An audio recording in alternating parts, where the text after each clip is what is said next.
Want precise control? GRS and a couple of letters will change everything. G to grab/move, R to rotate, S to scale. After pressing a transform, press X, Y, or Z to lock to that axis. For example, G to Z moves up to down. Hold Shift with an axis key to exclude that axis. G to Shift plus Z moves on X/Y only. For exact values, type numbers. For example, R to Z 45 rotates exactly 45 degrees. Double tap a transform letter for special modes.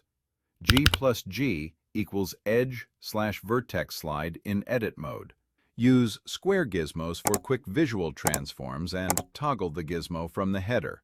Pro tip: click the small transform lock icons in the end panel to lock L/R/U transforms numerically.